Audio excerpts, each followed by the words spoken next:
Venom: The Last Dance is on its way, and trust me, this might be Venom's biggest adventure yet. We've already seen Eddie Brock and Venom face some heavy hitters, from symbiote powerhouses to ruthless killers. But based on the new trailer and what we've seen in the first two films, the stakes are about to skyrocket. Could this be Venom's final battle? Let's break down everything we know so far and dive deep into what The Last Dance could bring to the table. Before we get into predictions and what the new trailer hints at, let's quickly recap Eddie Brock and Venom's journey. The first movie, Venom, 2018, introduced us to Eddie's life post-scandal. He's down on his luck, lost his career, and his relationship with Anne is in shambles. That's when the alien symbiote, Venom, enters his life and changes everything. The movie had a bit of a buddy comedy vibe, with Eddie and Venom learning to coexist while facing off against Carlton Drake, a mad scientist, and his symbiote, Riot. Riot wanted to bring more symbiotes to Earth to take over, but thanks to Eddie and Venom's reluctant partnership, they managed to stop the invasion and destroy Riot. Then came Venom: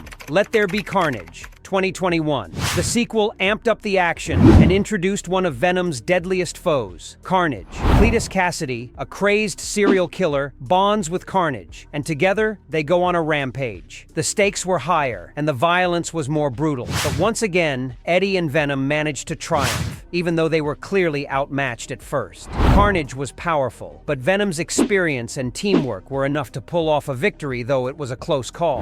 That movie also teased the potential for Toxin, another symbiote, which left fans wondering what's next for the franchise. Now, with the release of Venom: The Last Dance's trailer, we're starting to get a clearer picture of where the story is heading. First off, the tone feels darker than the previous films. The banter between Eddie and Venom is still there, but this time, there's an air of finality. It's as if both Eddie and Venom are preparing for the fight of their lives. The title itself, The Last Dance, suggests that this could be the last chapter in their story, or at least the last major battle they'll face together. The trailer gives us a glimpse of Eddie and Venom's evolving relationship. They seem more in sync than ever, hinting that they've been through a lot since we last saw them. Their bond is stronger, but that could also mean they'll need every ounce of that strength to face what's coming. There's also a mystery figure in the shadows, someone who seems to be watching Eddie and Venom. Could this be the new villain? The trailer doesn't reveal too much, but fans have been speculating that this could be a new symbiote, or even a character from the comics like Knull, the god of symbiotes. If that's the case, Venom could be facing a truly cosmic-level threat.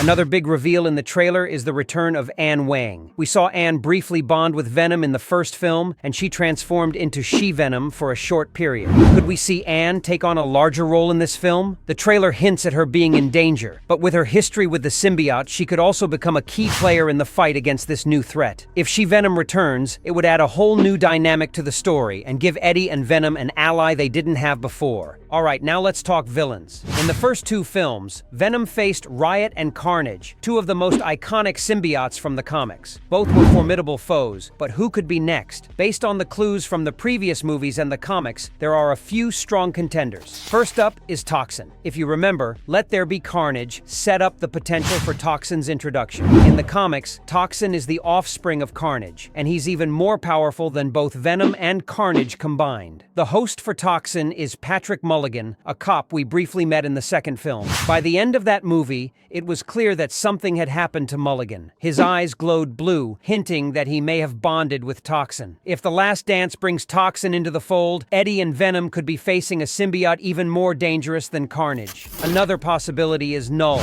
the god of the symbiotes. In recent Marvel comics, Knull has become a major villain, responsible for the creation of the symbiotes and wielding immense cosmic power. If the Venom films are gearing up for a big finale, introducing Knull would be a way to raise the stakes to an unprecedented level. Knull isn't just another symbiote, he's essentially their creator, and holds the power to control all symbiotes across the universe. If Venom and Eddie go up against Knull, they'll need more than just teamwork. They'll need an all-out miracle to survive. Then there's Shriek. While she was defeated in Let There Be Carnage, the trailer shows that not everyone stays down for long. There's a chance Shriek could return, possibly with a vengeance. If she teams up with another powerful villain, or even becomes a host for a new symbiote, things could get even crazier. Lastly, with the multiverse expanding thanks to films like Spider-Man: No Way Home, there's also the chance that Venom could face off against Spider-Man himself. The end of Let There Be Carnage teased Venom's connection to the multiverse, and with all the Spider-Man crossovers happening in the MCU, it's not impossible that we could see a showdown between Venom and one of the many versions of Spider-Man. Imagine a battle between Venom and Tom Holland's Spidey, or even Andrew Garfield's version. Fans have been dying to see this clash on the big screen, and The Last Dance might be the perfect place to make it happen. One of the key elements of the Venom films has been the relationship between Eddie and Venom. At first, they were reluctant partners, constantly bickering as they tried to figure out how to share the same body. But by the end of Let There Be Carnage, they had developed a strong bond. They might still argue and clash over certain things, but they've become a true team. In The Last Dance, this dynamic seems to be pushed to its limits. The trailer shows Eddie and Venom having more intense conversations about their future and the challenges ahead. They've been through a lot together, and their relationship is more complex than ever. Eddie's struggle to control Venom and Venom's need to devour people have always been a source of tension, but it looks like they'll need to trust each other more than ever before. With a title like The Last Dance, fans are wondering if this will be the final Venom film. While nothing has been officially confirmed, the title certainly suggests a sense of closure. Whether it's the end of Eddie and Venom's partnership, or just the end of this particular storyline, we can expect some major emotional moments. The trailer hints at sacrifices being made, and it's possible that Eddie and Venom could be separated. Or worse, one of them might not survive the battle ahead. However, even if this is the last solo Venom movie, that doesn't mean the character is gone for good. With the multiverse in play, Venom could easily show up in other Marvel films, especially with Spider-Man lurking in the background. Alright, Symbiote Squad, that's what we've got so far on Venom: The Last Dance. The trailer hints at darker, more intense action, a new villain that could change everything, and the possibility of this being Eddie and Venom's final chapter. But what do you think? Could Toxin or Knull be the next big bad? And will Spider-Man finally swing into the Venomverse? Let me know your thoughts in the comments. And don't forget to smash that like button if you're hyped for The Last Dance. Subscribe to stay updated on all things Venom, and I'll catch you in the next one.